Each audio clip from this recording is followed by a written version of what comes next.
Magandang gabi po sa inyo, mga katipon. Dito po tayo sa ating katipunan, si Butch Valdes po ito. No? At ngayon po, we're broadcasting from another studio, but we are linked with DZXL Radio Mindanao that's broadcasting also nationwide. Then makikita nyo din po ito via YouTube, dito pong itong sa RMN AM radio live streaming. At dito po sa atin, you can watch us also on Facebook and of course on YouTube also. So nobody will be able to miss it this evening. Ang ating po programa ngayon, every Sunday, sinisikap po natin na hindi maputol. Dahil we've been going on in this program for the past, I don't know, maybe about 14 or 15 years already now. No? Nasasayang naman kung magkakaroon ng mga linggo na hindi tayo makapag-broadcast. No? This evening is kind of special because we're going to be trying to hook up with a good friend of ours. Many of you who have been listening dito po sa ating Katipunan programa, marami sa inyo na nakilala na itong kaibigan natin mula sa Estados Unidos. Walang iba kundi si Mike Billington. We will hook up with Mike Billington in a few minutes. No? At tingnan natin kung anong mababalita niya sa atin hinggil dito sa mga pangyayari sa Estados Unidos. As of now, you know that U.S. is already has the highest on record of those that have been afflicted by coronavirus. Although they have hit over 100,000 and a little over 2,000 dead. No? But then of course these figures are going to be rising. No? There seem to be still ill-organized. No? And ground zero, as far as the U.S. is concerned, it seems to be New York. Doon po ang pinakamatinding tama ng coronavirus sa Amerika, dito po sa New York. And what other place in the world na tatamaan talaga ng isang ganitong klaseng epidemic kundi ang New York? Dahil doon ang New York, doon pumupunta lahat halos ng tao. At doon ang parang center ng pangalakal itong mga stock markets na saka yung Wall Street nandiyan po, saka itong mga iba pang mga negosyo. Yun ang parang how do you say, divisoria ng Pilipinas. I don't want to say Makati ng Pilipinas kasi hindi naman po sa akin pong palagay ang Makati po ay stock market at hindi po yun ang talagang pinupuntahan ng tao. Pinupuntahan ng tao ngayon is yung merkado. Ang merkado is yung ating divisoria. But going back to this one, we hope to be able to connect with Mike Billington. It's a very serious problem. And the United States is going to be, has already been hit. The stock market of the United States, Wall Street, has already been hit by a dive of something like more than 2,000 points drop. The figures, when you say 2,000 points drop, ang ibig po sabihin niyan, that's about 10 billion or more than $10 billion per point. So if you multiply $10 billion times 2,000, no? Nandiyan ka na po kung ilan na trilyon dolyar ang nalugi dito sa mga nagnegosyo at tumataya dito sa stock market and bond market sa bansang Amerika. By the way, dapat maalalaan ninyo na ang tumataya sa Wall Street, hindi lang po mga Amerikano. Karamihan po ng Wall Street investments na pumapasok sa speculation, maybe about 60% or 70% of that coming from the rest of the world. Tayo po, malamang yung ating pong reserves, yung sinasabi nating reserves, no, ay nakapasok din dyan sa Wall Street. Di ko po alam kung paano minamanage ni Benjok na yan at kung sinong underwriters ang nag-i-invest para sa atin sa Wall Street, pero sigurado ako nalugi na tayo dyan dahil bumagsak na po ng 2,000 points at baka hindi niya nahila yung ating investments. Pero that will be the secret of Benjok, no? And I'm sure he's not going to be disclosing this to the Filipino people. No? All countries' funds, no, especially the treasury funds, are most probably in some form of investment in Wall Street. Nakapasok dyan sa mutual funds, nakapasok sa treasury bills, nakapasok sa iba-ibang pong klase. Ay nadelikado po dahil ang bansang Amerika ay isa sa mga pinakatinamaan ng coronavirus economically. No? At nag-umpisa pa lang po yan. No? This is just the start. We are facing what you call a perfect storm. Medyo matagal na tayo pong nag-uusap, and if you remember, ang inyong lingkod has been talking about this global financial systemic collapse, which means this is happening because the United States and Europe has been printing up a lot of currency in a what they call quantitative easing, called bailouts, no? Yung pong ine-imprenta nilang dolyar para ma-bail out yung mga bankero, yung mga malalaking bangko na nakataya sa Wall Street. Kasi bumabagsak po yung Wall Street, malulugi yung banks, but they're too big to fail, so mag-imprenta na naman ng Federal Reserve, papahiram na naman sa mga bankero, no? Sa mga bangko, tapos itataya na naman yan dito sa Wall Street. No? Paikot lang ng paikot, pero ang nangyayari po, siyempre, lumalaki ang money in circulation, pero ang tunay na ekonomiya hindi lumalaki. No? And that's why we are expecting a hyperinflationary blowout, not just for the United States, but also for Europe. The same thing that was happening by European Central Bank. Ganyan pong nangyayari. Mabot na po sa halos 2,000 trillion ang overprinting sa bansang Amerika ng dolyares. No? And I don't know, but pretty close to that din ang overprinting po ng euro. So we are facing a possibility of a global financial system collapse. Kasi po, wala nang value nung ine-imprenta na dolyares. No? Ang nagbibigay lang ng value dito ay hindi yung mismong mga ekonomiya nila, kundi yung ekonomiya natin, the economies of the rest of the world, who are still using the US dollar as a base currency. If that base currency continues to go down in value, eventually this cannot be sustained, and that dam will breach. Magkakaroon po tayo ng global hyperinflation, and the magnitude of which is devastating. Di po natin ma-explain ng mabuti exactly what this would mean, pero ang ating pong halaga ng currency ay almost overnight mawawalan po ng value. You cannot buy anything with the US dollar, and if you are linked to the US dollar, you will not be able to buy anything with your Philippine peso. This is the scary and nightmarish part of this global financial systemic collapse.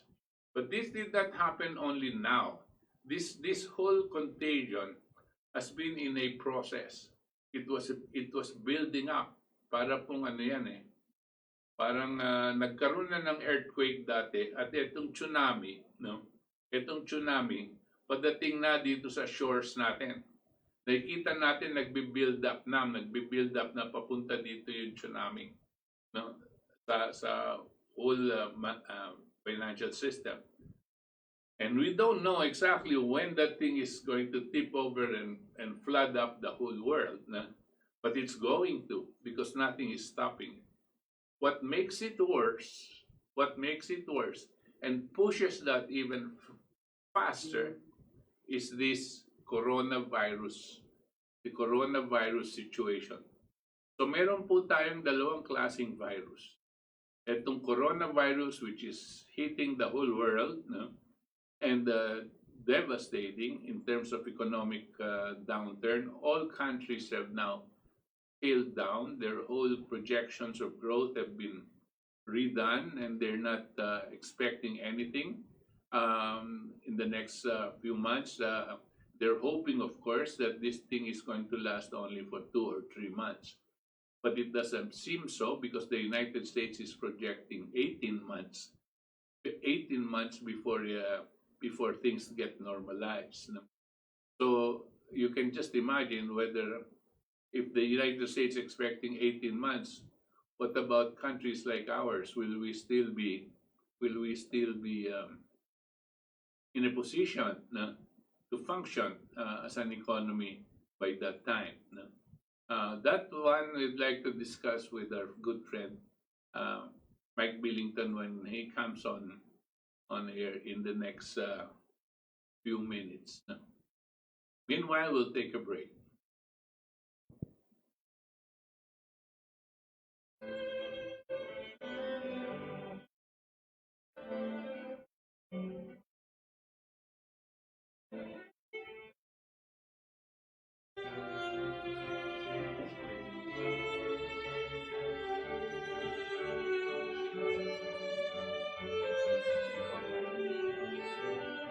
Okay, Mike's there na? Send me a message.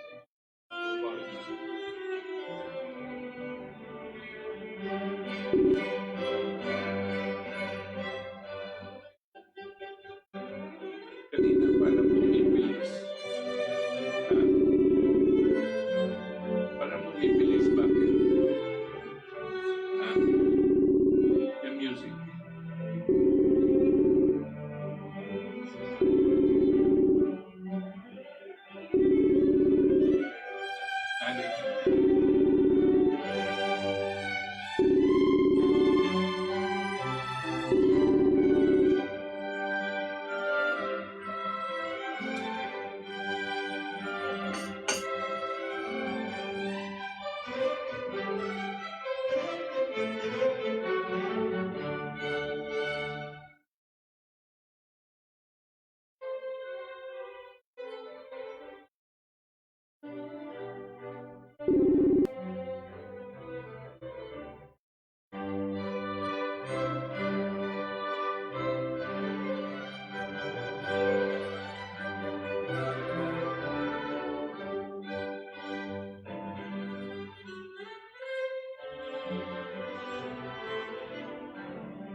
well, and probably also the rest of the world because marami pong nangyayari ngayon. Right now, for example, Italy, medyo mataas yung death rate ng Italy. I think it goes up to about 10%. No? Uh, uh, Kasi ang normal death rate, at least over the rest of the world, it's below 5%. Dito po sa Philippines, it's 5%. Pero sa China, it's something like about 3%. And in Spain, it's still somewhere there in 5%. Pero dito sa Italy, medyo nakita kong figures, if I'm not mistaken, it's reaching pretty close to 10%. No? Medyo malaki po doon. No? But tinatanong ko po doon sa isang kausap ko in regard to this, no? Kung ang tinamaan ng coronavirus ay 100%, tapos ang namatay ay 5%. Gusto sabihin yung 95% buhay at they recovered eventually. No? Sabi niya, oo, ganyan lumalabas. No? Sabi ko, isn't that good or is that good or bad? No? Well, sabi niya ganyan, because sabi ko parang ganyan din yung statistics sa ordinary flu. Yung ordinary flu medyo mataas din ang mortality rate. Tapos meron din tayo, for example, tuberculosis, mataas din ng dito sa Pilipinas, mataas din ang mortality rate. Ba't tayo masyadong kinakabahan pagdating dito sa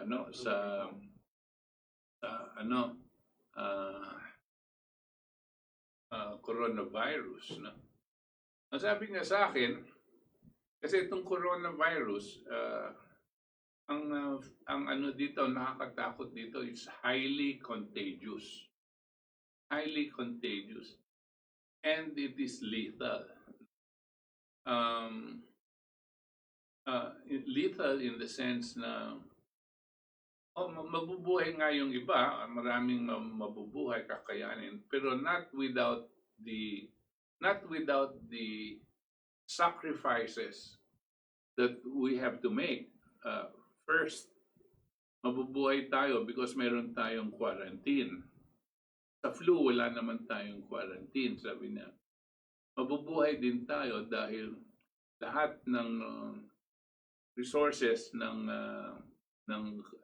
gobyerno sa kalusugan ay nakatutok dito sa coronavirus. Kung hindi natin tututukan ito at kung hindi magkakaisa ang mga iba-ibang ahensya ng gobyerno, lalong-lalo na kung hindi magkakaisa ang iba-ibang bansa, hinggil dito sa kanilang mga natutuklasan ng gamot, tutuklasan na magtutulungan dito sa testing kits, etong mga masks, no? Kung hindi tayo magtutulungan diyan, sabi, baka mas malala pa mas marami pa talagang mamamatay. So, which seemed to be a correct, I think, perception dahil kung walang ganitong siguro the statistics will be worse. Kung hindi ka naka-quarantine, for example, siguro mas maraming mamamatay, no? Kung hindi papansinin ito ng ating gobyerno at pabayan na lang magkahawaan ng tao, siguro nga maraming mamamatay, no? Because the kind of sickness, although it has flu symptoms, para bang severe flu, no? Severe flu daw yan, no? At grabe daw ang effect of parang asphyxiation. Kasi dito sa China, nung may, siyempre, ina-analyze nila, pinapag-aralan mabuti. Nung ino-autopsy nila yung mga namatay, nakita nila na itong kind of disease na ito, may malaking heavy build-up of the phlegm. Build up daw yung phlegm dito sa air ducts, saka papunta sa lungs, papunta sa baga. Sobra daw ang kapal ng plema.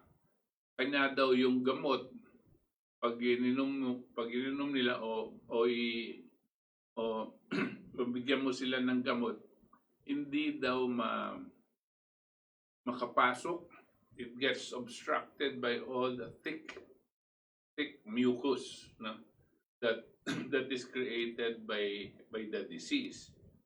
And so what has to be done is to loosen that phlegm. Gagawa ng paraan paano gagawing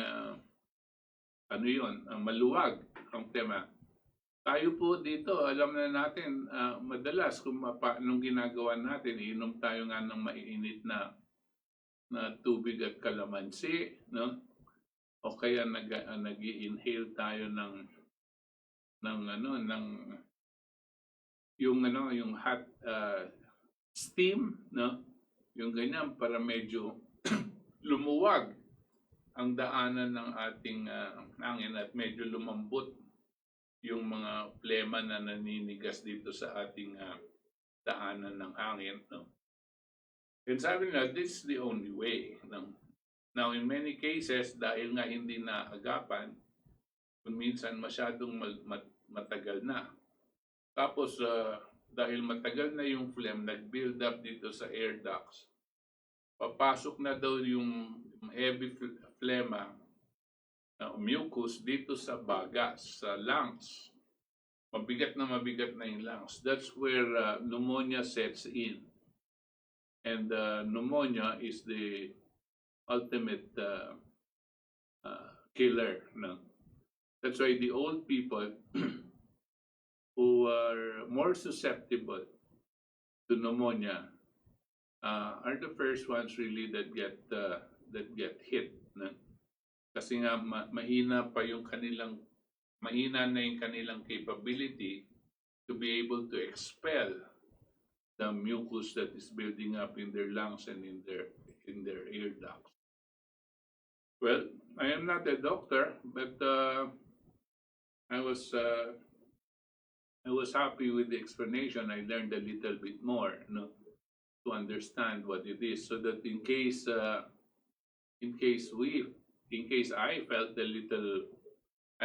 these symptoms, no, more immediately, of course, papasok na tayo dito sa ganitong klaseng preparation, itong steam, itong mucus that should be prevented from building up, a lot of vitamin C, no, and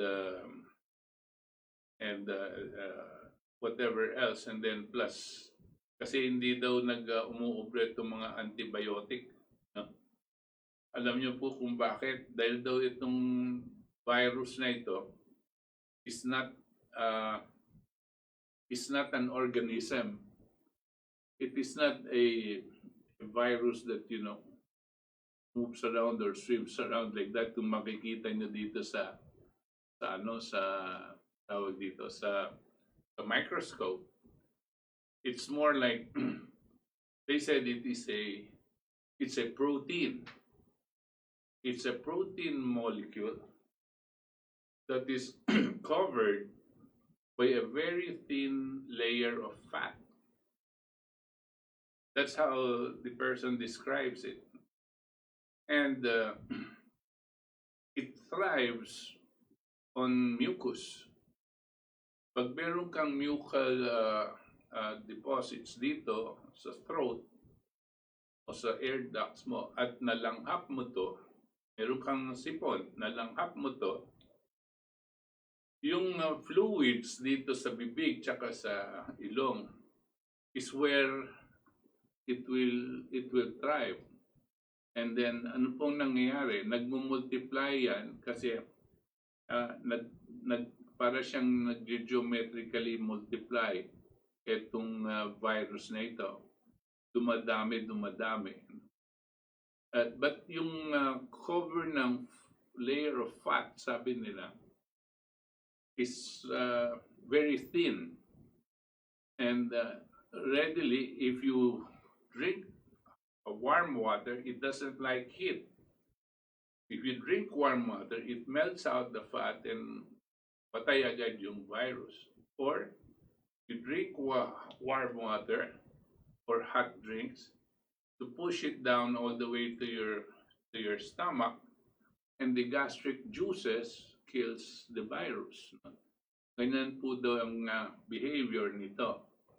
Pero kung hindi mo maagapan, magmumultiply siya at dadami ng dadami yung mucal deposits dito at aabutan po yung baga. No? And that's when it becomes more and more dangerous. Tapos yung mga simptoma, yung iba-ibang simptoma ng coronavirus, lalabas na lahat. Yan po daw ang, yan ang nakikita kong explanation. Napakarami pong mga explanation tungkol dito sa pinagmulan ng coronavirus at ano-ano. Pero mukhang ito lang, itong nabalitaan ko recently at narinig ko was the most simple and reasonable and logical explanation so that I could understand it. It seems that we're having difficulty connecting with Mike. We'll take a break.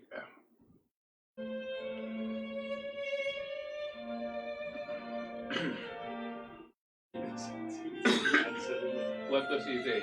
He's calling me to this, but he's not answering his. I'm calling. Did you talk to him? But I'm messaging. Then we tried to Skype. I don't know when. Yeah. I know we Skype, but No, I don't like. Can it be Skype? We don't know now.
Yes, I guess so.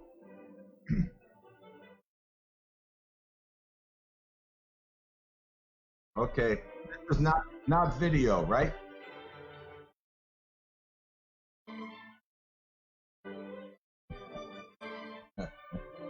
Okay.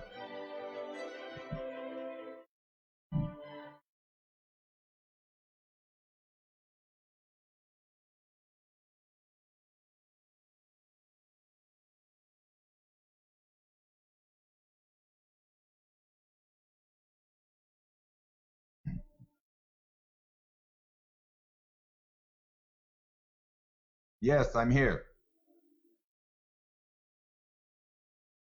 I'm actually in Hamilton, Virginia, because we're all working from home. So our office is locked up, like most offices. So I'm in my home in Hamilton. Hamilton. Okay. Now, so you're Hamilton, Virginia, and that's how far from Leesburg? Only about 10 minutes. 10 minutes. Okay. Mike, while we could not contact you, I was trying to brief our listeners about the situation in the United States and the rest of the world. That there is a confluence of events in terms of a preparation for a perfect storm, wherein there is a global financial systemic collapse plus another is the global pandemic that's going on. And the hardest hit might become the United States and the whole of Europe. I just wanted for you to take it from there. Well, we're at the end of an epic. You know, Helga Zepp LaRouche has long warned that we were approaching the end of an epic of history. And I think it's now, the old system is finished. It's just completely gone. It's still in its death throes. So you may not notice that it's gone. But if you look, there's two viruses now sweeping the world. There's the coronavirus, but also the financial virus, the speculation virus, which has effectively exposed that the entire Western financial system was absolutely, totally bankrupt. Just as we now see that the health systems across Europe and America were bankrupt.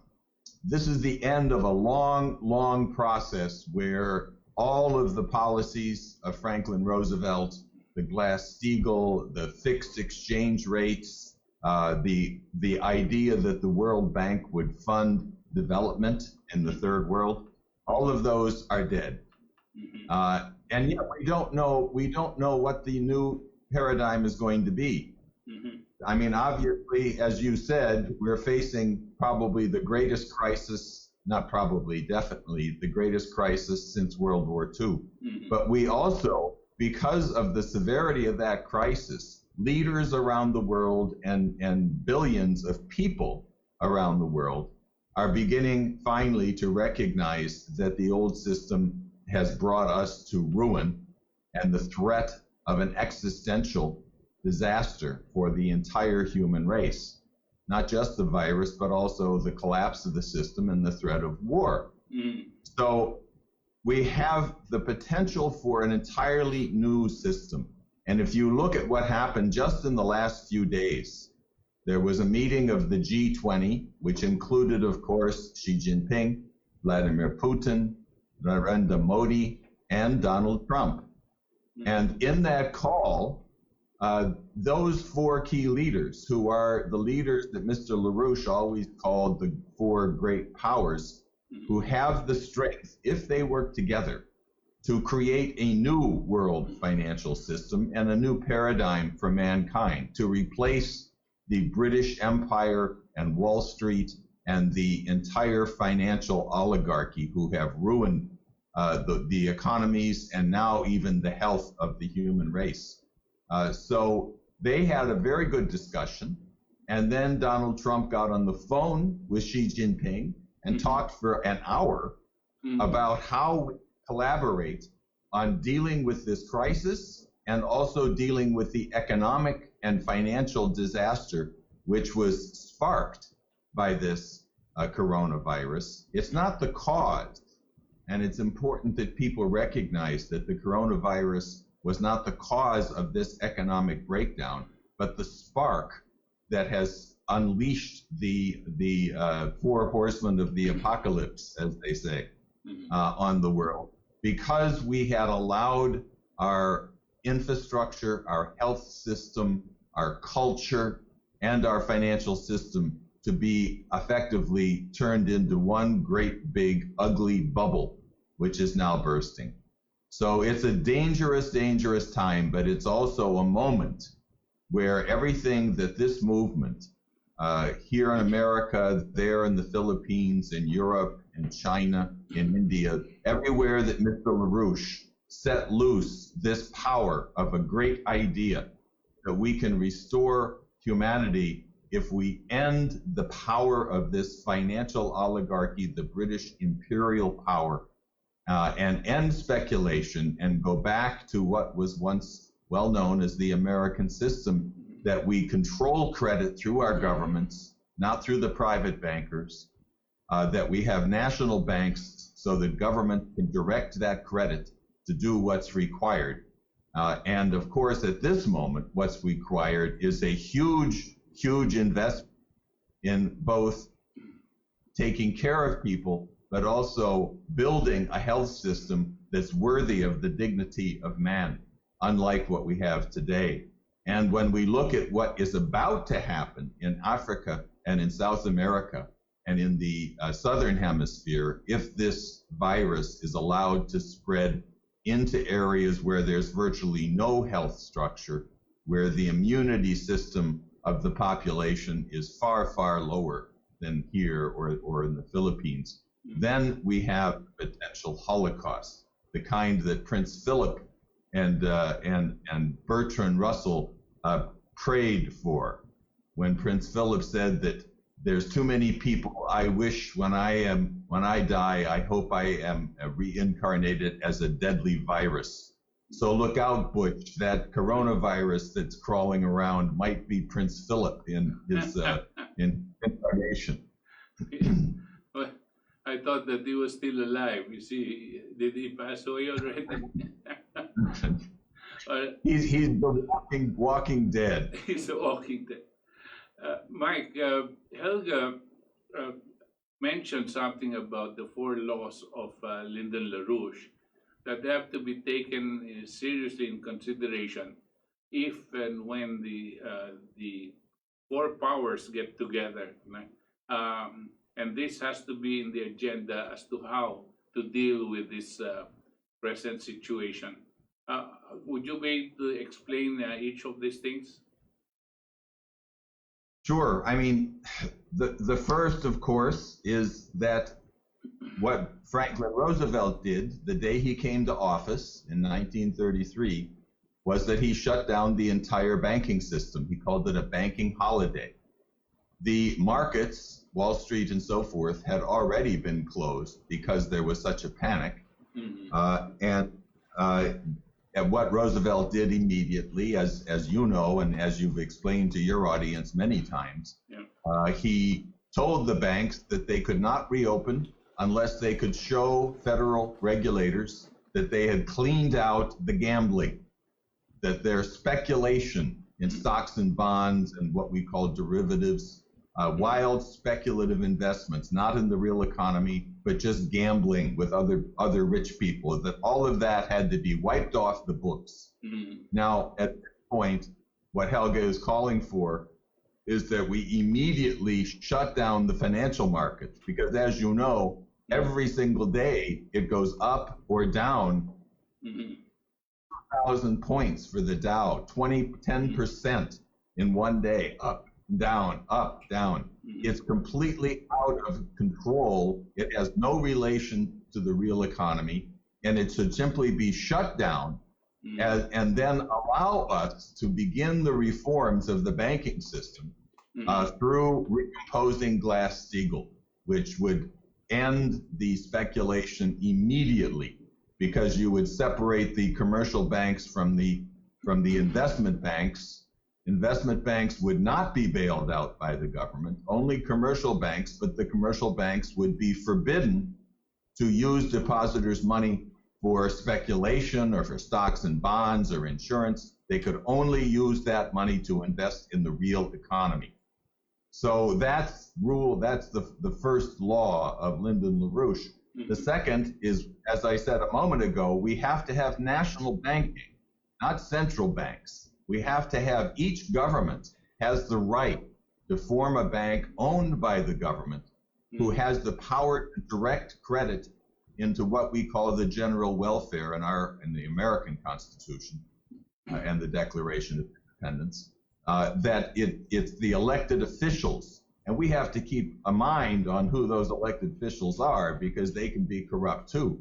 But we cannot leave credit in the hands of bankrupt banking interests who are only going to do what Wall Street just did here in America the day before yesterday. You probably have heard about this and talked about it, but the Mnuchin and the Federal Reserve and the Treasury are putting $4 trillion into bailing out Wall Street. Wow. This will create hyperinflation, like 1923 Germany, where all of a sudden, all of your savings, people who worked all their lives and saved up, let's say, 5,000 marks, all of a sudden that money is worthless, absolutely worthless, because of hyperinflation. And if this is allowed to go through, we're facing that kind of disaster where people's savings and their income are suddenly turned into toilet paper because of hyperinflation. So rule number 2, a national bank. We have to have the right, every government, every sovereign country has the right to have a bank with which they direct the credit into their system, not the private banking interests. And the third and the fourth are basically that we need to have that power to direct credit into industry, agriculture, infrastructure, and emphatically the fourth law, into the frontiers of human knowledge, into a space program, into developing fusion power, into optical biophysics, so we can finally figure out really what a virus is. Viruses are not all evil, you know. Viruses are the key ingredient in evolutionary processes in the human beings as well as in animals. And if we master the power of virus, we can not only stop these horrendous pandemics, but we can actually help to cure very serious diseases, figure out what causes aging, and to begin to give people a longer, healthier life. So this is one of those moments where there's the greatest potential for a true global revolution in science, in technology, and emphatically in culture. And as you know, this is the year of Beethoven, and Mr. LaRouche, throughout his life, called on everyone to think like Beethoven, that it's the creative power of classical art and classical music especially, which gives human beings the creative potential to make great discoveries in science, to participate in transforming nations politically and culturally, and move the human race forward into a paradigm where we no longer think in British geopolitics about us versus them and zero-sum games, but we start to think in what Xi Jinping calls win-win, or the common future, that we live in a common future, or what Helga always said was that we live on the basis of the common aims of mankind. And this is that moment. The opposite danger, if it fails, is pretty obvious to everybody now. They see that the world is facing an existential crisis, but we take advantage of that because it makes people give up their delusions, their fake axioms that they think somehow they will take care of things. Now people are beginning to see that they, each and every single human being who has the creative power given to us by the Creator, has a moment in which history calls upon them to act upon that love and that creativity. If we don't, then I think people know the consequences. But they have to be optimistic, inspired by the fact that we have a chance now to achieve what this brilliant genius, Lyndon LaRouche, set in motion 50 years ago. Mike, people are concerned here, of course, what's going to happen in the United States. We've seen so much politics and how the Democrats have been trying to get rid of President Trump. Do you think that President Trump fully comprehends what you're saying here? And is he going towards that direction, at least to give us the kind of, the rest of the world, the kind of hope that we need? Well, as you know, Butch, over Trump's past, not just the past 3.5 years of presidency, but over the last 20 years or more, he has talked about just about every one of these things. But he is not a normal politician. He didn't come up running for mayor or governor or Congress. He was a businessman. He made deals, but he had a very unique way of thinking. He did have access to LaRouche's ideas.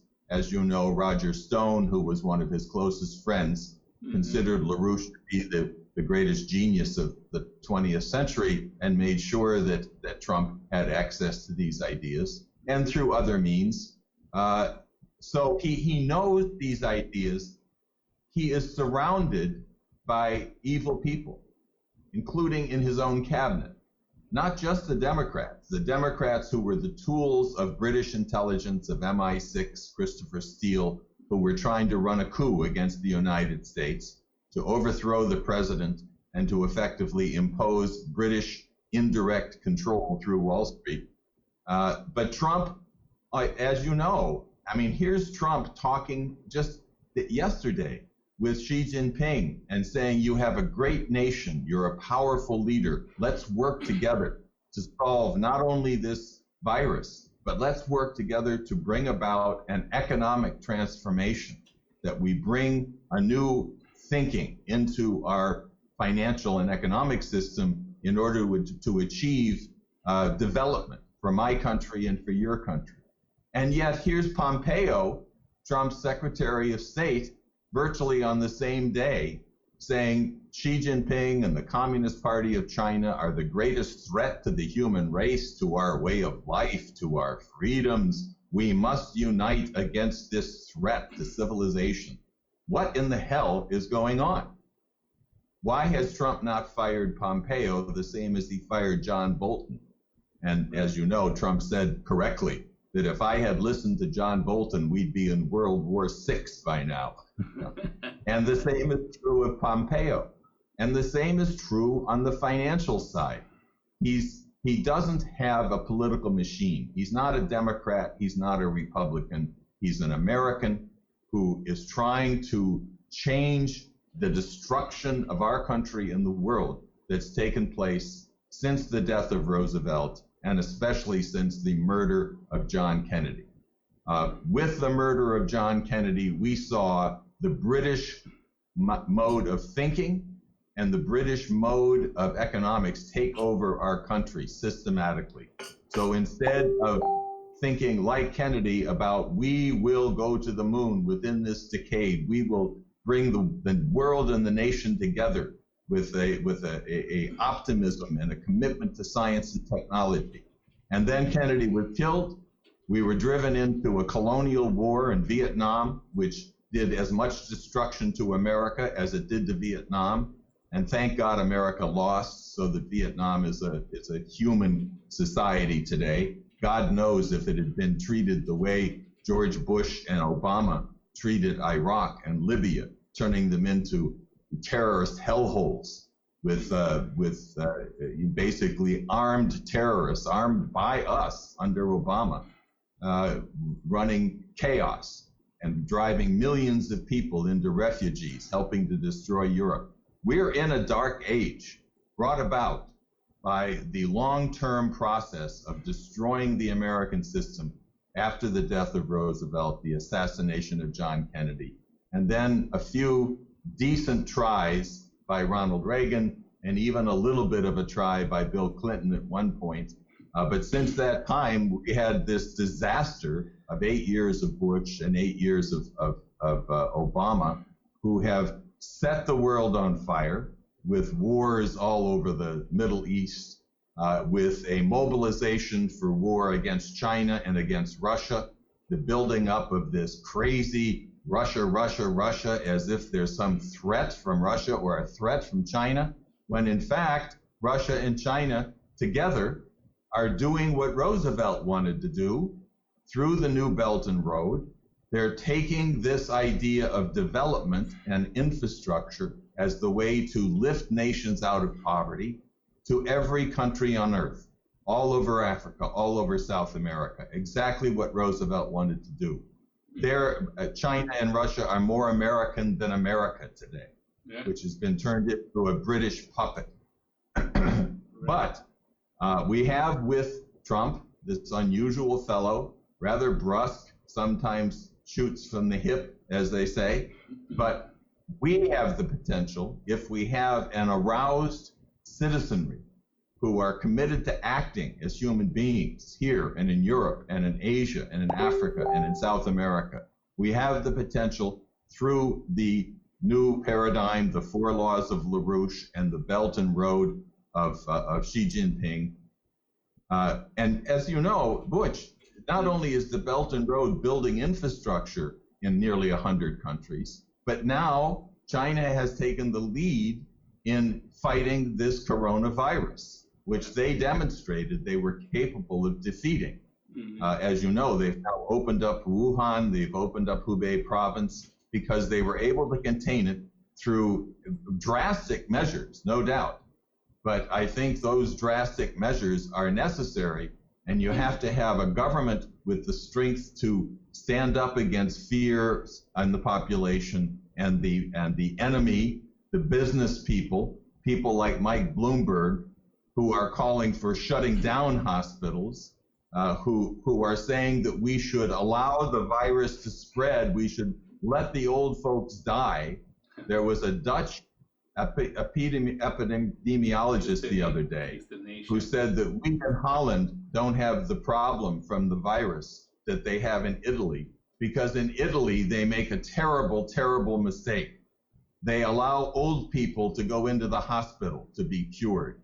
We don't have that cultural problem in Holland, he said. We let the old people die.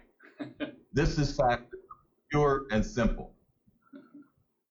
Yeah, well, I was just something caught me when you had said that Russia and China are more American than America is today. But in that, there's so much truth to that, because much of what we used to admire in America and during the John F. Kennedy days is no longer the same, and yet it had somehow shifted to Russia and China because of the leadership and the quality of actions that they had made. Like China has now been much more magnanimous or understanding in sharing whatever it knows to the rest of the world. And Putin has done a tremendous job of trying to keep peace in that region of the world, in the Middle East and the rest. And right. And then defending the sovereignty and allowing these countries to function as sovereign nation states. I mean, these are the things that America used to do, but now America seems to be the aggressor. I was wondering whether Trump was of the same mold as Kennedy, or is he going to fall in the same trap as these guys now? Well, he's an unusual, unique figure. I wouldn't try to compare him to Roosevelt or Kennedy, but he has learned from Roosevelt and Kennedy. And for this era, he may as Helga once said, if Trump adopts LaRouche's program, if he joins the new Silk Road, the Belgian Road, and if he resolves this global pandemic, not just by paying people $1,000, which you might need to do because people have many millions have lost their jobs and they need immediate support. But the cause of this crisis is that we allowed our financial and economic system to be taken away from the American idea and turned over to the British, where speculation and globalization, anything to make a bigger short-term profit. That's what drove globalization. That's why we shut down our industries here and shipped them overseas, because we didn't care about our country. We only cared about the Wall Street bankers maximizing their profit by getting the cheapest labor possible, by not having any redundancy. Mike Bloomberg, when he was mayor of New York, shut down 20 hospitals. And that was going on all over the country. All our rural hospitals have been closed. In the Philippines, as you know, doctors and nurses are virtually unpaid. They flow out of the country into the United States to work here. I don't know, maybe 20 or 30% of our doctors and nurses come from the Philippines, and they're great doctors and nurses. Yeah. But why in the hell do they have to come here to work? Why don't you have the capacity to take these well-educated, brilliant young people and have them serve your nation rather than sitting up all night doing call centers serving the colonial master back in the United States who can't fix his computer. So he has to call up one of your brilliant young people who has to sit up all night on a call center earning virtually nothing when he could be an engineer, a scientist, a technician, somebody building the country. Why? Is because your country, like most developing countries in the world, were effectively destroyed in their ambition to become modern nations. In your case, as you know, Ferdinand Marcos, who had 11 great industrial programs, he was building steel mills, nuclear power plants, infrastructure, roads. That's why they threw him out.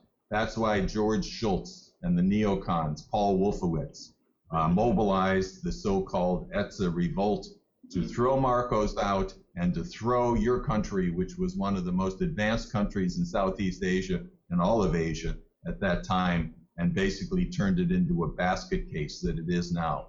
And of course, that's why Duterte was elected. He swore he was going to change that.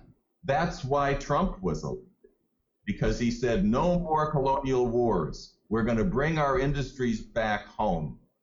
We're going to stop this drug craze. We're not going to allow this lie about climate change to be used to shut down our economy. And people voted for him.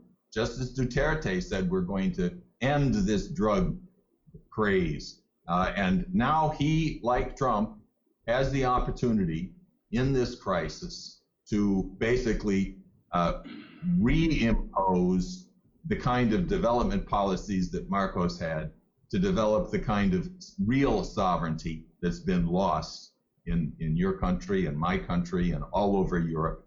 And by the way, you may not know this side of things, Butch, but the EU is crumbling, absolutely crumbling. The European Union leaders met on 2 days ago, and instead of saying we will help the southern countries of Europe, Italy, Spain, who are suffering literally thousands and thousands of deaths and tens of thousands of cases, where their hospitals are full, where doctors are being forced to decide who they should treat and who they can't treat because there's no time and there's no facilities. This is, and instead of saying we will help you, they said no. You have to maintain the austerity conditions of our financial system. And yesterday, Macron in France said, this is not the European system we were supposed to have. This is a cruel, evil system that would sit by while people are dying. And the Prime Minister of Greece, who said this is an abominable system. We cannot be tolerating this. We have to finish this virus, and then we have to finish the European Union, which is no union at all. It's a bunch of scoundrels and snakes. So the EU will not survive this period, and we can go back to sovereign states. And let me add one more thing. Sometimes when you say, when you hear Trump say we have to bring our industries home, people think, oh, well, they're going to take jobs away from China or away from the Philippines or something. No, look, China needed the technology, but we didn't have to send them our factories. We needed to have the sense of goodness that the American founding fathers did, that our science and our technology will be made free to those countries so they can build their own scientific and industrial economies. We didn't need to ship our industries there. We just need to help them with our technology. And that's where we stand today. Of course, the irony is that China has now proven to be a more productive nation than the United States. It's not as big an economy yet, but it soon will be. And it's taken the lead in many scientific areas of knowledge, like landing on the far side of the moon, on having 25 to 30,000 kilometers of high-speed rail, where in America we have none, zero, not a single inch of high-speed rail, where they have the capacity to build infrastructure, as they proved in Wuhan, where they built 3 hospitals within a couple of weeks in order to meet the needs. These are things that China has done as a true economic miracle over these last 30 years. And now they want to share that technology the way Roosevelt did, the way Kennedy did, but which America doesn't do anymore. They want to share that technology through the Belt and Road. And this is what we can and we must get America to join, to have Trump. As he says, America first. For China, it's China first. But as sovereign nations, we then can work together, not on behalf of these unelected bankers sitting at the IMF or sitting at the European Union, but on behalf of each sovereign nation state who believes that human beings are born in the image of God and have the right to be part of a growing and expanding nation and a growing and expanding world. So this is the moment of truth. It's a moment of truth. Does the human race have the moral fitness to survive? In which case we have a glorious, revolutionary, and Renaissance future ahead of us. Or do we sit back and watch these fascists, and that's, I think, a clinical term for those who would rather see millions and millions of people die than to risk the power of the bankrupt financial interests. Well, President Trump is, of course, facing the gargantuan task of not just saving the U.S., but saving the world. And he, because of this coronavirus, plus, I suppose, plus other problems that he's had in the United States, he considered, and now has done so, declared a state of emergency in the United States. Now, it is obvious that his enemies will do everything they can to try to stop him from doing what is right. Is it ever possible? I know it's not in their tradition, but is it ever possible for the United States to declare martial law in order to be able to do whatever is necessary? No. In fact, some of the people who are indeed fascist in their thinking, they don't think of themselves that way usually, but not only do you have these right-wing types saying that it's crazy to shut down business, we should just let the virus go and let people die, and eventually there'll be a herd immunity, the way a herd of cows. Finally, most of them die off, but those who live have immunity to the virus. That's the way they're treating the human race. but there's also the so-called left-wing fascists who are saying this attempt to shut down our economies and our theaters and our stores and our sports. Oh, that's terrible. This is a plot to impose military control. They're going to claim that this virus is so dangerous when in fact it's not. We should just let it go. This is just these people who want to have military control.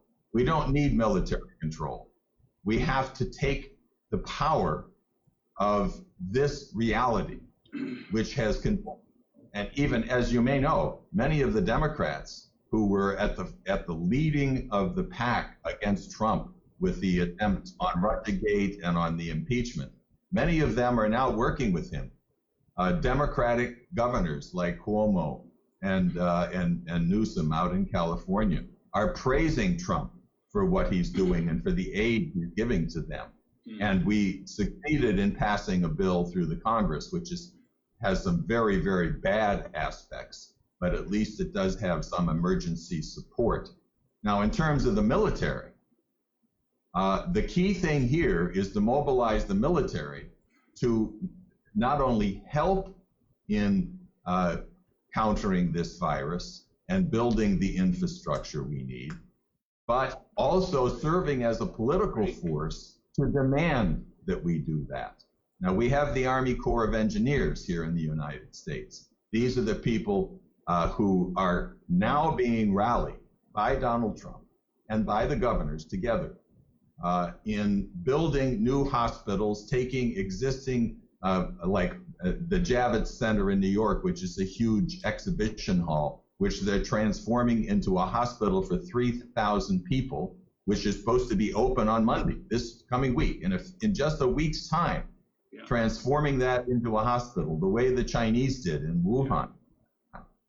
So in that way, they're working now in I think half of the states, and very soon I think the Army Corps is going to be active all over in every state. They're now building well over 130 new facilities around the country. And in this way, they're not only using their expertise as engineers, but they're also getting the military to be part of a fight to get Americans to join in a campaign to restore our commitment to great infrastructure, to building things rather than letting people die. So in that way, we mobilize the military as a moral and a political force at the same time that they're helping to rebuild the infrastructure that has been destroyed in this country. Now, it's not always the same in every country. So I wouldn't want to tell you exactly how to deal with your military, since, of course, historically, you've had extremely corrupt military leaders like Ramos and others who helped overthrow your government and basically impose the death curse on the Philippines by privatizing electricity and privatizing water. These are the people who shut down the nuclear power plant at Bataan. So you have to be very cautious when you're dealing with the military. But, you know, military forces, if they're committed to this kind of development, can serve to support the nation and the people. Well, I would like to think, of course, our situation is a bit different, but we are facing some problems as well, because in many respects, our country really has been taken over by the oligarchy, as you said, in the different privatization schemes. Right now, the same group of oligarchs are in control of energy, water, the mass transport system, telecommunication, healthcare, hospitals, and whatever have you now. And they're in almost total control, including the tollways of all the highways that are being constructed. For some reason or another, they didn't construct it, but they seem to be the ones collecting the fees for it. But now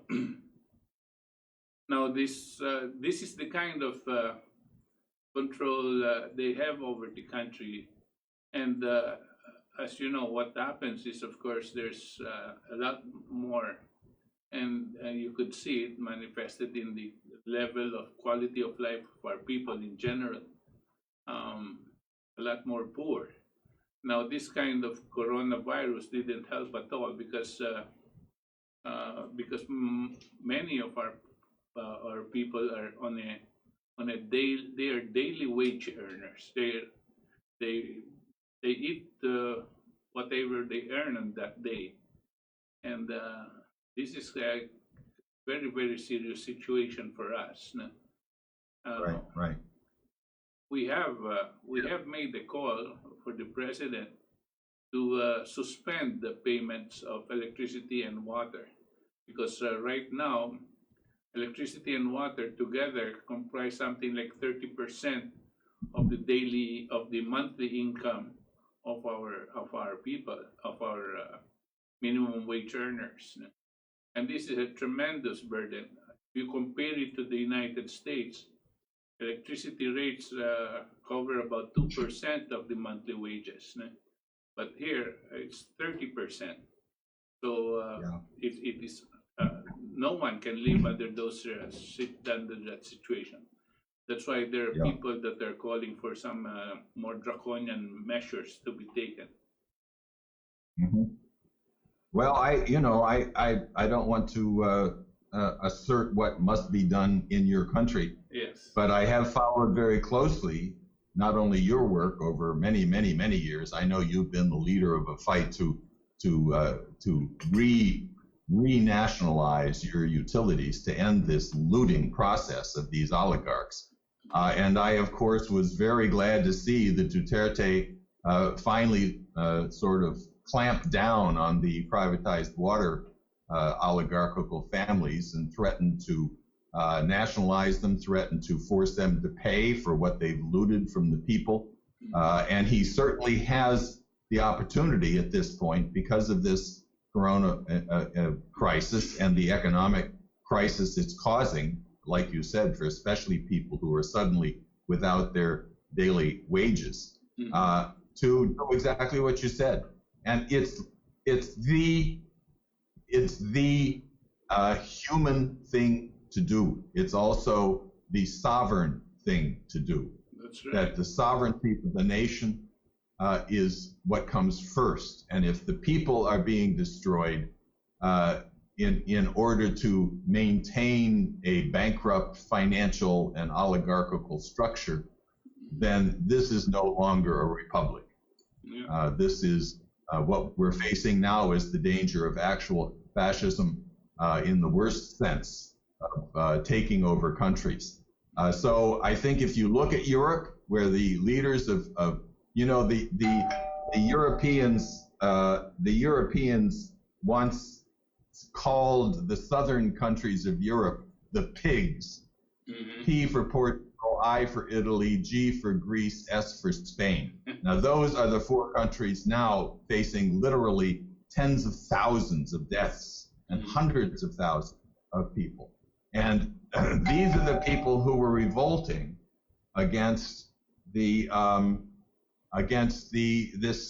tyranny that's being imposed. Yeah. And we have organizations all over Europe, and we are committed to ending the tyranny of the EU, restoring sovereignty to each country, and in cases like in the Philippines, where our utilities and transportation have been privatized, to reassert national sovereignty, to nationalize these utilities.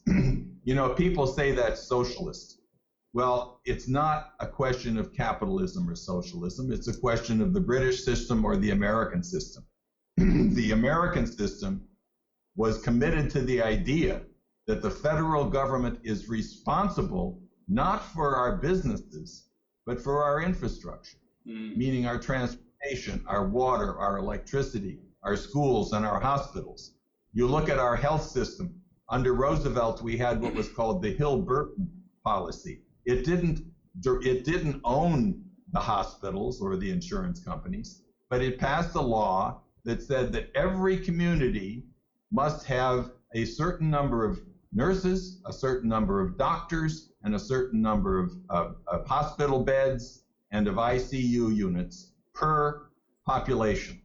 And if you had a big city where private hospitals were able to make enough of a profit that they could function, that's fine.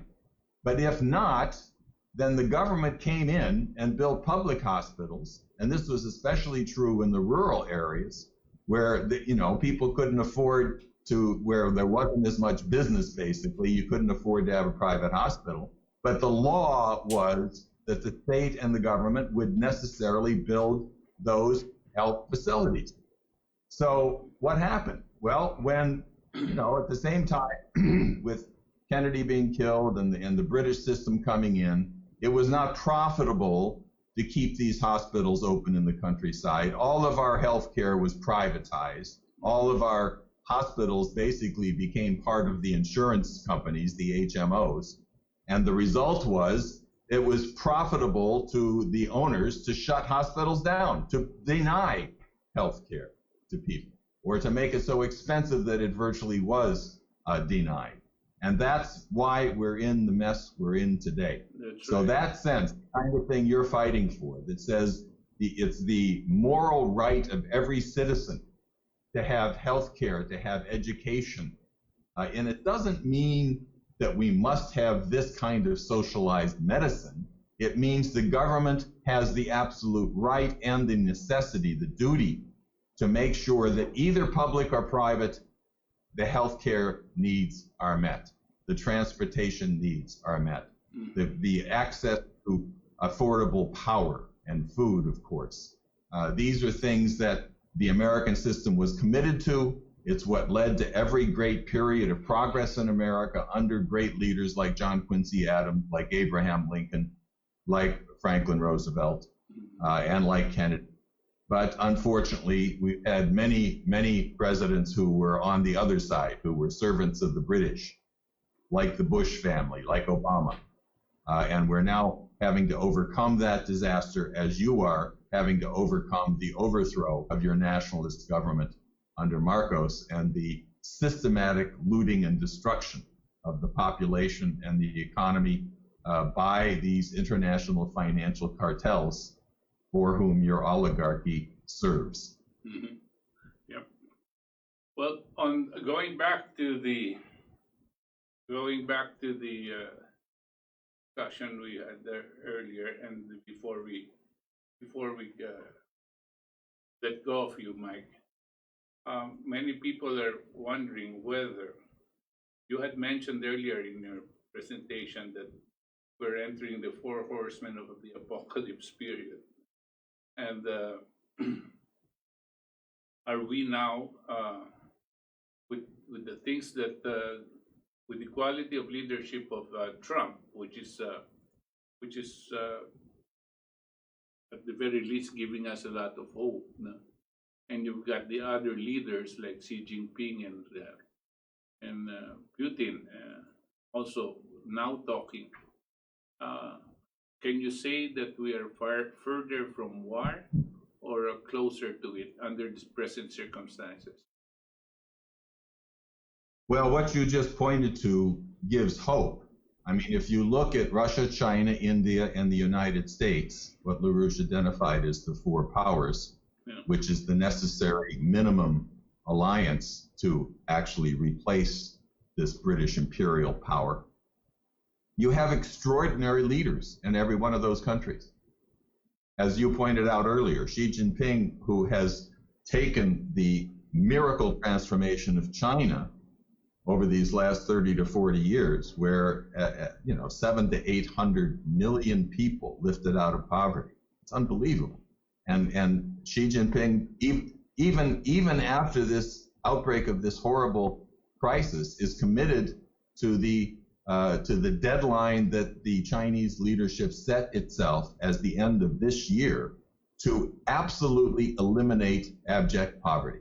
They still have somewhere in the range of 15 to 20 million people in the most difficult areas of the country who are living in abject poverty. They have lifted 700 to 800 million out, and they intend to finish the job this year despite the setback of this virus. So you have a great leadership there. as you mentioned with Putin, not only is he working closely with Xi Jinping on the Belt and Road, but he intervened against Obama in Syria. Obama was committed to destroying Syria the way Bush and Obama, had destroyed Iraq and Libya. Syria was supposed to be next in line. And the Russians moved in and said, no, we're going to defend this sovereign government, which is anti-terror.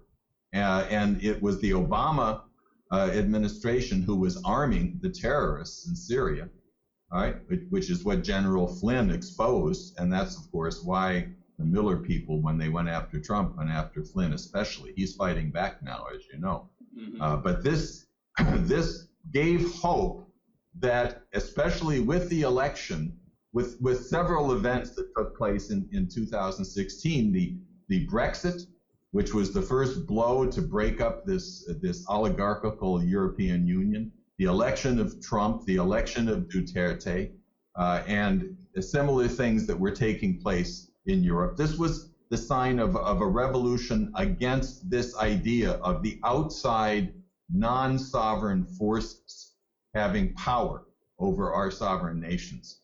And this revolt has reached a point now where we can take advantage of this crisis, the crisis of the two viruses, as I said, the coronavirus and the financial speculation virus, to end this once and for all and bring together these great powers. Modi in China, in India rather, is not carrying out as an ambitious a program as Xi Jinping, but he's well loved by his countrymen, and he's capable of bringing India and Russia and China together with the United States under Trump to literally end the British Empire once and for all, to end geopolitics, to end the zero-sum game, to end this green deal, green virus, this idea that we can't have progress because there's too many people in them and we're going to burn up the world with progress.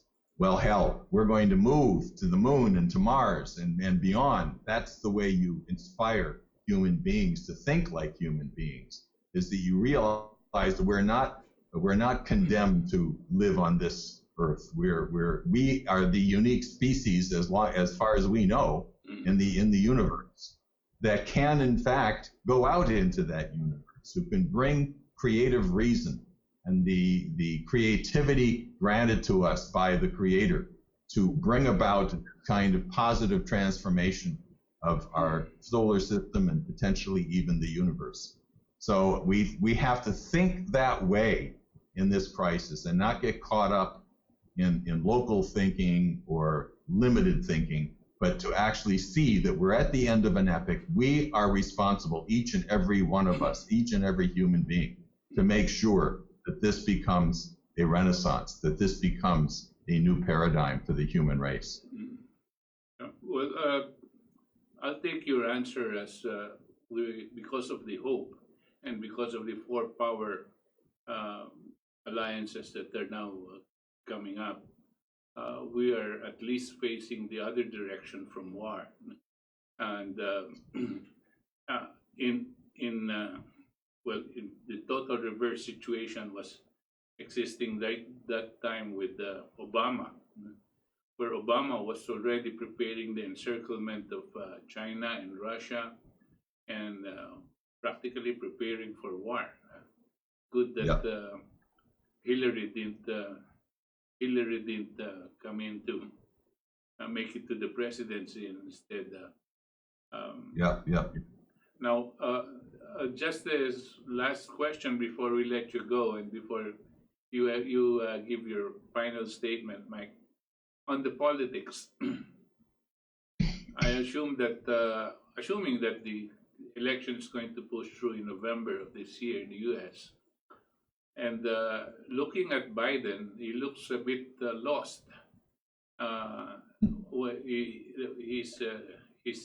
His actuation and his reaction to certain things seem to be showing some signs of not in control. But therefore, the key person here would be his vice presidential candidate, who may have to replace him in case he's not able to run. Who do you think this will be? Well, there's several people who are in the running. The most dangerous person right now in America is Michael Bloomberg. Now, he had to drop out of the race, Mike Bloomberg. Yeah. You know, he's the guy that made billions and billions and billions of dollars. But people have to know that he's not just the rich Wall Street guy. This is the leader of the international green finance cartel. He and Mark Carney, who just left as the head of the Bank of England, and who actually took over Bloomberg's position at the United Nations as the person in charge of this green genocide. And they all met together out in Jackson Hole last year. Bloomberg, the head of BlackRock, which is the biggest, they have $7 trillion under their direction, and Mark Carney and so forth. And at this bankers' holiday, they all declared that the leading issue facing mankind is the overpopulation and the danger of climate change from carbon. Now, I don't have to go through explaining to your audience that this is a hoax, that carbon is good for the human race. It's plant food. That's what plants eat. You want more carbon. It has nothing to do with the climate.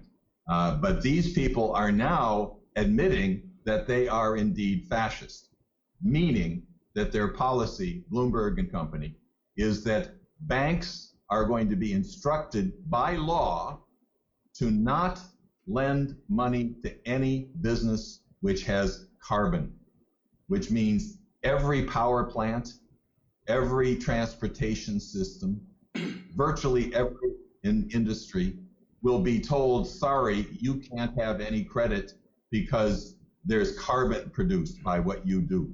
Now, this is a threat to mass genocide. If you recognize, for instance, that Bloomberg has been in the forefront of shutting down coal plants around the country. Now, the older coal plants that are not modern, they do pollute a lot. Real pollution, not carbon, but real pollution. Particulate that actually pollutes the air and the water. So you do want to modernize your coal. But if you were to order the shutdown of coal internationally, you can just look at Africa, where half the population, 90% of the population's energy comes from coal, and half the population doesn't even have energy, let alone clean water to wash their hands to stop the virus. We're looking at genocide at a mass scale, that the coronavirus only hints at by the financial virus. So the danger is that Bloomberg or somebody under Bloomberg's control would become vice president, and then somehow it would, of course, take more than a miracle for one of these Democrats to win the election. But there are other means of getting rid of Trump. You're familiar with assassinations. Yes. The danger is that this poor fellow Biden, who's clearly in the early stages of dementia, and yet they're running this pathetic character as a presidential candidate, which is just unbelievable. It shows how absolutely decadent this country has become, that this poor guy who, with Obama, was responsible for the overthrow of a Ukrainian government and the putting in of a fascist government. In the case of Ukraine, it's openly fascist. They're proud of their fascism. They carry swastikas. They praise Hitler. And these are the people that Obama and Biden put in power. And then, of course, you know the story where Biden got millions of dollars for his drug addict son because of his role in Ukraine and in China as well. So, I mean, this is a crisis of civilization expressed by the very fact that they would dare to put this pathetic figure up as a presidential candidate. Yeah. So what happens, I think, is not so much the election. If Trump is healthy and well and alive, he'll probably sweep the election, unless perhaps there's a complete financial breakdown in these next few weeks and months, which could be blamed on Trump, even though, as I pointed out here, it's something that's been building since the takedown of Glass-Steagall back in the 1990s, or even before, in 1971, when Nixon did away with the fixed exchange rates. So this is, it's a dangerous situation, but it's one in which, again, the only resolution to these problems is the entire package. We have to now take this crisis as a moment where people are capable of thinking globally, to end geopolitics, to think about a resolution of the scope that we had with our original revolution, with our civil war against the British spawned Confederacy and slavery, and in Roosevelt's battle against fascism, which he recognized as something that had been brought about by the British Empire. So we have to have that courage. We have to have that sense of building a new paradigm for mankind as a whole. And if there's ever been a moment in which it's possible, this is it. It's not easy and it's dangerous, but this is the moment of opportunity. And we here in America appreciate the work you've done, Butch, and that the LaRouche Society and the organizations that you've built have created a sort of a juggernaut, small, like our organization here, small in size, but very powerful in ideas. And in a moment of great crisis like this, people look back and they say, who's been telling us the truth all this time, now that we see that these scoundrels have destroyed our country and the world? And this is a moment in which people will appreciate the fact that you, like LaRouche, never just did things in order to get people to sign on but not mean anything. But you fought to find those ones and twos who were willing to commit their lives to transformation, to the big package, to the moral thing, and not just for their own self-satisfaction or some sort of self-payback. So I commend you, and I call on you and Itos and the rest of our friends there, Kathy, Ver, to keep up this fight, to keep working with us and with our friends in Europe to bring about this new renaissance. Well, as always, Mike, whatever you've been presenting to us has always been inspiring. And it is through you that we here, the Philippine LaRouche Society, have always gone to you, in order for us to get the kind of education, kind of information that is going to do good, not just for our country, but for the rest of the world. Thank you very much, Mike, for your kind words. And this will not be the last, of course. The last time we'll have you, especially when I have Itos with me now, despite the fact that we are all locked down. I want to tell you also that Itos and I are going to start a new program via this channel. It's going to be called LaRouche Hour, and we will be discussing much of Lyndon LaRouche and all of these ideas that are just right now around, but that needs to be explained and properly appreciated by our people. Thank you very much. Let me add one thing. Yeah. Let me add one thing, Butch. Yeah. I know you know that we're scheduling to have our big national conference on April 25th and 26th. That, of course, has had to be canceled. But we are going to go ahead with a virtual conference. We're going to hold the conference. I'll send you the invitation in the next day or two. Okay. And of course, it'll be held during the day here, so that's the middle of the night over there. Okay. But it will also be archived. So I encourage you and all of your associates and all of your listeners to plan on tuning in to what will be a major international conference. We'll have spokesmen from Russia and China and India and Africa, South America, as well as from across the United States, addressing culture, addressing science, addressing the political crisis and the economic crisis. So it'll be April 25th and 26th. Mark it on your calendar and we'll let you know more. Okay, we'll promote this and let all of our friends know about it, Mike. Thank you, and do take care. Coronavirus is deadly. You too. Keep Prince Philip away. Okay. Bye-bye. Okay, bye-bye.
Des, at kakatapos lang po natin makapanayam ang ating mahusay na kaibigan, si Mike Billington ng International La Rouge Organization. He was in somewhere near Leesburg, Virginia. At marami pong may kilala kay Mike dahil nakapunta na siya dito mga 3 or 4 times. As a matter of fact, naging guest pa natin sa radio yan, no? At marami tayong natutunan. There was one time, one of the very first times that he came here, he taught us to sing. And we started singing Beethoven choral and Mozart chorus songs like the Ave Verum. Kilig si Mike, and he's also one of a kind. Yan po si Mike Billington.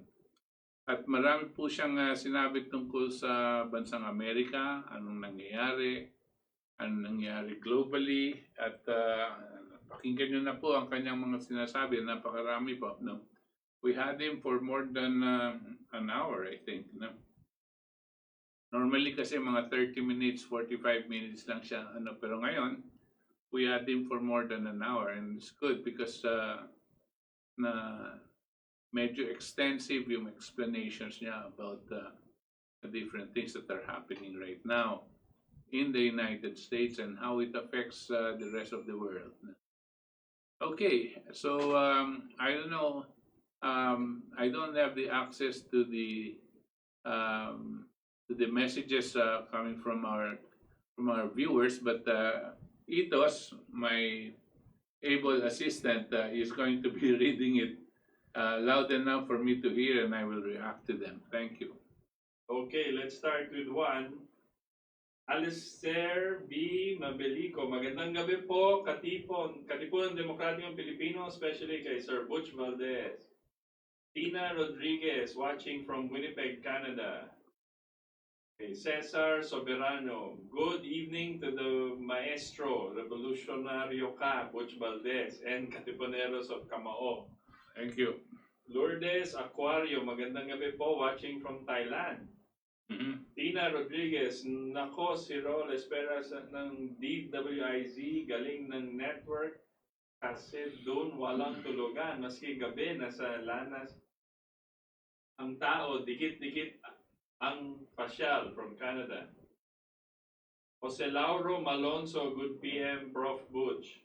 Evening. Ryan Sally, good evening, Professor Butch Valdes and Sir RJ. Stay and safe healthcare, urging us to stay home. Quote, they stay at work for us, please stay home for them. Watching from California, USA. Ryan Sally, social or physical distance, it is working if you do this simple instruction. Okay. Ramon Arduo, good job. Okay. Gina Latuna, watching from Legazpi City. Ikaw lang. Emmanuel Palan, watching from Leyte and Antipolo. Okay. Ferrer Melgar o Taikan. Global financial crisis and global pandemic. Oh my God. That's right. Alam niyo po kanina, that was the gist of our conversation. Para siyang perfect storm. May global financial crisis, meron pang dumadating na global pandemic. No? Nagsasalubong po ito at napakabigat po nito para sa ating sibilisasyon. This is the worst crisis the world has ever encountered probably in the history of mankind. No? Pero maganda po yung mga sinabi ni Mike Billington sa atin. No? We have to work together, not just as Filipinos working with Filipinos, but we have to work together as Filipinos working with other countries, no? In order to save mankind. Okay. Good evening, Sir Butch, from Erlinda Garcia. Okay. Good evening. Ryan Sally, in a few seconds, Trump turned around and changed his mind, blaming China for coronavirus. For Trump, economy first before healthcare. Trump said he's going to open business on Easter. Yan si Ryan Sally. Freddie Oredina, very nice. Support BRI. Ryan Sally, he signed a 2 trillion stimulus without Democrats invited. You also notice they are not following the 6 feet distance from his hand. Adi M. Lagirda Meldo, hello po, sir, watching from Jeddah. Okay, Lito on Retney, good evening, God bless. Ryan Sally, you're awesome, Sir Mike Billington. Teng Uban, good PM mga katiponero, nakikinig po ang programa nyo from San Dionisio, Parañaque. Okay. Okay. Aurora Badjao Bagas, watching from Parma, Italy. Ryan Sally, what America needs are Sir Mike Billington. Keep yourself independent candidates. Si Mike Billington po hindi politiko. No? Patulad po ng inyong lingkod, we're not really politicians. No? But we're consider ourselves patriots of our country, no? And citizens of the world. Ryan Sally, we love Sir Mike Billington. You are right, Sir Mike. We are afraid if the Yellows, Dilawan, oligarchs, and associates will rule the Philippines again. As of now, 87% loves our PR, Rodrigo Duterte, the opposition trying hard to overthrow him so they can seat the fake VP, Denugao Lobredo. Please help Duterte on his crusades. Okay. Ryan Sally ulit. I'm sleepy, but Sir Mike keeps me awake, so it's so worth it. Okay, Ryan, we're going to have Mike a little bit more often, no? Especially nowadays. Pero normally sa Ating Katipunan lang siya nag-guest, no? Pero susubukan natin in some other programs kung pwede siyang pumasok din, no? Dahil marami siyang may tutulong sa atin dahil kabisado niya ang Pilipinas, no? Ilang beses na siyang pumunta dito at kilala niya rin ang mga ibang nakilala niya yung mga ibang mga kongresista dito. Pero ngayon medyo bata na itong mga iba. Pero he knows about the situation. Okay, Elvinia Jisan, watching from Molino, Bacoor. James Agdamag, love this kind of discussion. Alfredo Oredina, plus Italy, signing on to BRI. Brexit plus Italy. Irene Ortuoste, good evening, avid listener. Cesar Soberano, LaRouche ideals are human ideals that are for survival of humanity. This must be the option now to prevent the extinction of human civilization in view of the threat we face from coronaviruses and the financial viruses. You're correct. You're absolutely correct, Mr. Soberano.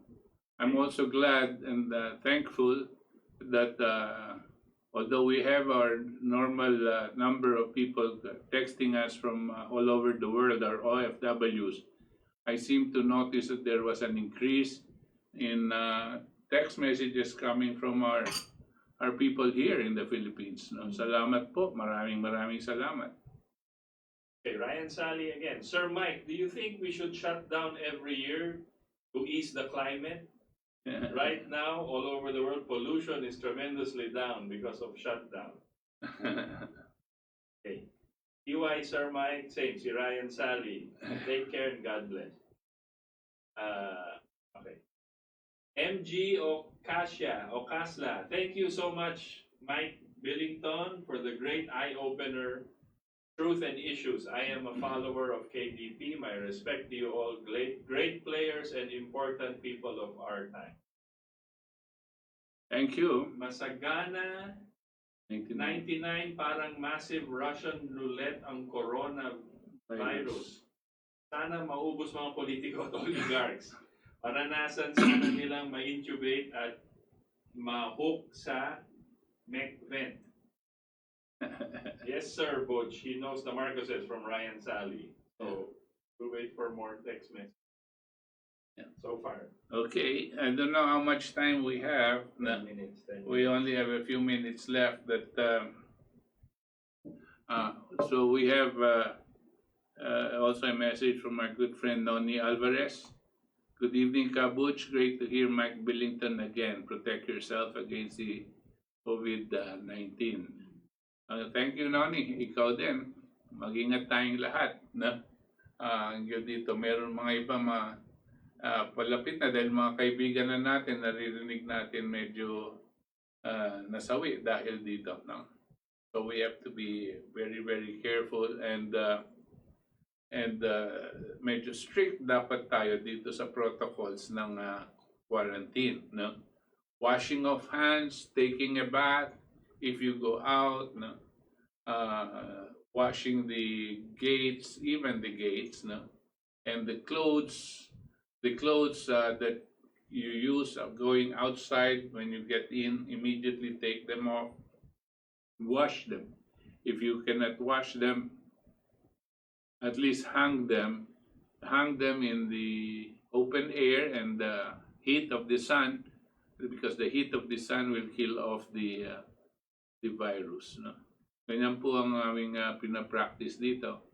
Ang inyong lingkod po, I take itong sinuggest ni RJ, no? Itong salabat, no? And I agree with him. You take it warm, no? With honey, and then with a pinch of cinnamon. Napakasarap po. Walang laban nito sa kape, no? Mas masarap, tsaka it's more healthy, no? Salabat po, importante, no? Because it has its medicinal features, plus the fact that it tastes good. No? Going back to Mike Billington at itong mga sinabi niya sa atin, napaka-importante po. At ito pong nakita nyo, pinag-usapan natin itong mga oligarko. Alam niya kung ano nangyari kasi nung nangyayari pa ito, noon pa, in the 90s, in the early 90s, nung nag-umpisa na itong si Fidel Ramos, parang gusto niyang ipamigay ang energy industry dito sa mga oligarko, no? At noon pa, linalabanan na po ng inyong lingkod dito at kakilala ko na si Mike Billington at alam niya kung gaano katindi ang diskurso namin tungkol dito. Ngunit at that time, siyempre, na dahil wala pa tayo sa ganyang klaseng krisis at hindi pa naiintindihan ng mga maraming tao, no? Hindi pa sinasakyan. Ngayon, naging problema na nung nararamdaman na natin na sinasakal na tayo ng electricity rates na binigyan ng pahintulot ng gobyerno, pataasan ng taasan. Ganyan na rin ang nangyari sa tubig. And this is what we were warning our country about. Ang nakakalungkot, lahat ng ating mga leaders ng countries, ng ating mga presidente, nakikinig dito sa mga ekonomista na yan ang gusto. Yan ang ating pong Pangulo, si Presidente Duterte. Pinapakinggan niya po ito sila Dominguez, sila Benjokno, sila Pernia. Pinapakinggan niya ang kanilang mga payo na gustong-gusto itong privatisasyon. Gustong-gusto nila na ibigay itong mga public utilities na ito sa mga oligarko. Dahil sa kanilang paningin, ang growth ng isang economy ay kinakailangan private sector-led at hindi government-led. Yan po ang kamalian, maling-mali po yan. No? At pag sinabi mong private sector-led growth, that means you bring your country into a loss of sovereignty. Ang may hawak na ngayon, itong mga mayayaman, dahil binigyan mo silang negosyo na ang kanilang talagang layunin ay kumita ng kumita. It never is their objective the wealth to be the welfare of the people. Bahala sila dyan. Kung hindi nila kaya, pues mamamatay sila. Ganyan po ang pag-iisip ng mga oligarko. Ito ang kasalanan ng ating mga nakaraan Pangulo at nakaraan ekonomista. Sana, ngayon panahon na ito, ang ating pong Pangulo, Duterte. Ngayon lang tayo nagkaroon ng ganitong presidente. Sa kanya na nakasalalay ang kinabukasan ng ating bansa at ang kinabukasan ng ating mga darating na henerasyon. Kung gagawin niya ang nararapat gawin at kinakailangan gawin. He must do what needs to be done, and he must do what must be done. Yan po ang ating programa today. Maraming salamat po. At magkikita ulit tayo sa darating na linggo.